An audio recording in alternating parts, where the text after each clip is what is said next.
Struggling with mental health or confused by the system? With over 2 decades in psychiatry and mental health, I'm here to break it down, bust myths, and bring hope. Let's talk mental health. Real, honest, and empowering. Hi everyone, and welcome to the Mental Clarity Program. I am Dr. Mary Opara, Doctor of Nursing Practice. Today, we're talking about a powerful topic, mental health stigma, why it still exists, and what we can do to stop it. Serious topic today. Mental health stigma is real, and it affects how people seek help, how people end up healing, and how people connect. So let's talk about it. I like using metaphors. So here's one. Mental health stigma is like a dimly lit room. People bump into things until someone flips the switch. My goal today is to help turn that light on. That's my goal. Have you ever wondered why it's still hard to talk about mental health? Why do so many people still whisper about therapy or hide their struggles? Why do myths like, just tough it out, or it's all in your head, still exist? Some people even think that therapy is for crazy people, or if you're having any issues, just pray it away. I hear this so often from people who've been suffering quietly for years. So the reason why I chose this topic is educational purposes, to raise awareness. And with doing that, together we can all create a safe space where everyone feels comfortable learning, sharing, and healing. No one should have to suffer in silence. What stigma means? Stigma happens when someone is judged negatively because of a mental health condition. It can show up as discrimination, gossip, shame, or even sometimes the way we judge ourselves. For example, some people have this fear of being seen as weak. Let me give you an instance, like a lawyer who's accomplished so much will say to themselves, I've achieved so much. How could I have depression? How could I have anxiety? And that kind of mindset is what keeps many people from getting the help that they need. So why does stigma still exist? Let's discuss those reasons. Why stigma still exists even in 2025. Let's go back to the historical roots. So not long ago, mental illness was viewed as a sin. It was viewed as curse or weakness. People were institutionalized or hidden away, and that brought around a lot of fear and misunderstanding. And then we have the media and the perfection culture. In movies, people with mental illnesses are portrayed sometimes as violent or unpredictable, but that's not the reality for most. There's an underlying pressure in society to maintain an image where you present as happy and successful. Social media doesn't help. It adds to the pressure because you're expected to look happy and successful 24/7. So having to admit that you are struggling can feel like you're a failure in a world that is full of rewards for perfection. Let's look at cultural and family beliefs. In some families, cultures, you're told to keep it to yourself. Don't air dirty laundry. So asking for help may be seen as weak. For many communities as well, which for instance is the immigrants, military families, or some minority populations, strength and survival are prized. In many cultures, discussing emotions or mental health issues is seen as taboo or seen as shameful. There's this pressure to appear strong or resilient. And this is especially in communities where survival is to show that you have that inner resilience and ability to navigate through life challenges. Whatever life throws you, you got it. You can deal with it. You'll be okay. But guess what? True strength includes knowing when to reach out for help. And then you have some faith communities also misunderstand mental illness, thinking, oh, it's just spiritual. Some religious or spiritual structures attribute mental illness to sin. You have spiritual failure issues or lack of faith, when in reality, it's often a medical and emotional issue that needs compassionate care. In my years as a mental health provider, I've seen families resist help, sometimes choosing prayer or endurance alone, even when professional treatment could make a huge difference. But guess what? Sadly, that delay in getting treatment can worsen conditions and put ones that you love under unnecessary stress. A couple of instances in practice: family refusing antipsychotics for extreme psychosis with their teenage son, insisting that talk therapy should be enough to fix this. Another instance, many, but just giving you a couple, is a man refusing medication for mania, bipolar disorder, went overspending several thousands of dollars, went into a car place and purchased 2 luxury cars on the same day, emptying out his life savings. You sometimes have young adults with reckless behaviors, in and out of jails, sleeping around, messing around with illegal substances, missing classes in school, and so much more.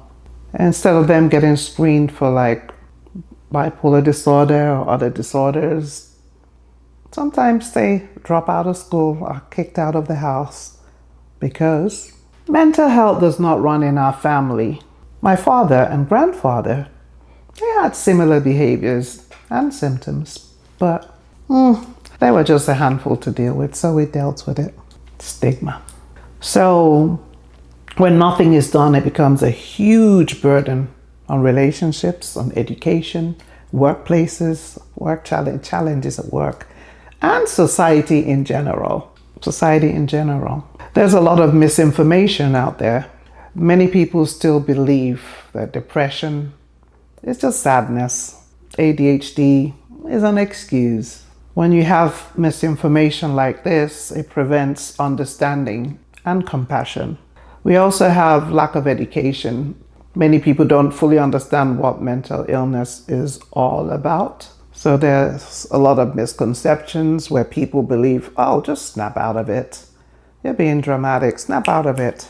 But it sometimes is because people come from a lack of education about mental health disorders and the symptoms that come with it. So sometimes conditions like anxiety, depression, or ADHD are sometimes minimized or dismissed because their symptoms can sometimes be invisible or fluctuate. Some days nothing, some days they're there. So then we have workplace and institutional challenges, another reason for stigma. Many fear of losing their job, their insurance, or even their reputation if they disclose a mental health condition. We have some employers that might see mental illness as a liability or weakness, but mental health is protected under laws like the ADA, which is Americans with Disabilities Act.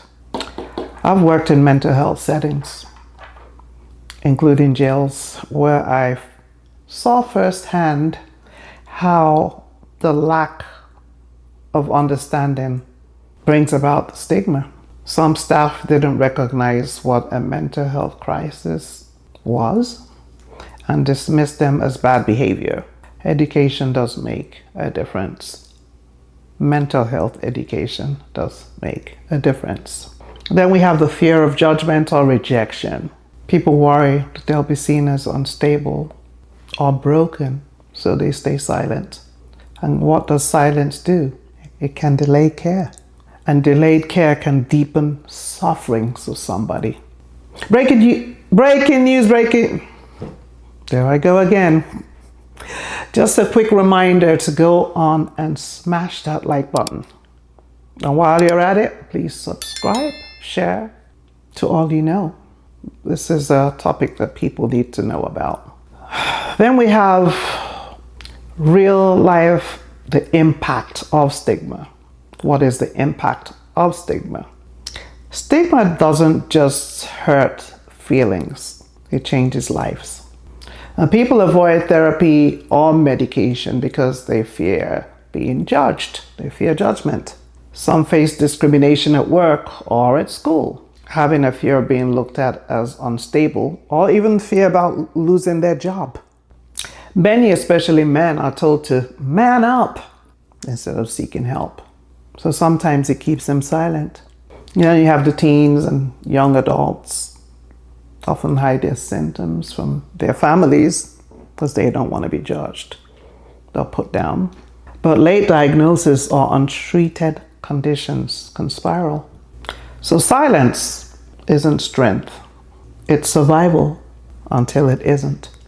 Talking about mental health is how we turn survival into healing. Survival into healing. So how are things changing? Good news. Things are changing, and things are changing fast. Gen Z, they're leading open conversations about therapy and mental health days. Public figures like Simone Biles, Selena Gomez are using their voices to normalize care on different platforms. Thank you, guys. Thank you for your voices. Workplaces and schools are beginning to offer more support and resources for mental health. So that whole conversation from silence is shifting. And that is something to celebrate. That is something to definitely celebrate. So what can you and I do to break stigma? I think we all have a role to play in ending mental health stigma. And here's how. Talk about it. Be open and honest. Your story could help someone else. Challenge stereotypes. Correct any misinformation with compassion. Normalize therapy. It's healthcare, not weakness. Make it as easy as going to see your family doctor. Support others. Sometimes just someone hearing you say, "I'm here for you," is all someone needs. It can be life-changing, knowing that I have a shoulder to cry on. We also have to use respectful language.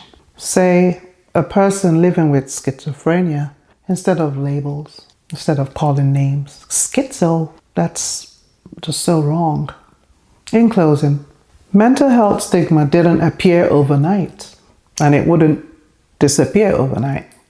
But every honest conversation brings healing a little closer. We're not broken, we're human. And healing starts with understanding. That's where healing starts.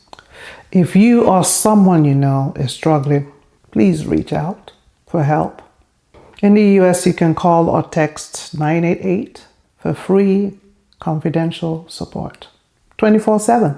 You don't have to face it alone. You don't. In other countries, please look into findahelpline.com for more information. Please join the Clarity Fam for weekly conversations on mental health, self-care, and mental health awareness. You can email me at thementalclarityprogram at gmail.com, thementalclarityprogram at gmail.com. Let me know. Let me know if you've ever felt judged for mental health issues. Let me know if you have any questions about this topic. Next Friday, we'll start exploring stress, what stress does to the body and how to manage it. Thank you, Clarity Fam, for spending this time with me today. Remember to like, remember to share, and subscribe if you found this helpful. Let's continue to bring light and clarity to the hardest parts of mental health together. And remember, I care for you and I love you. Bye for now. See you next Friday.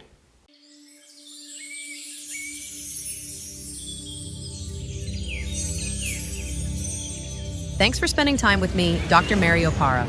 Don't miss next Friday for another powerful session. Until then, like, share, and subscribe to keep the conversation going. See you soon.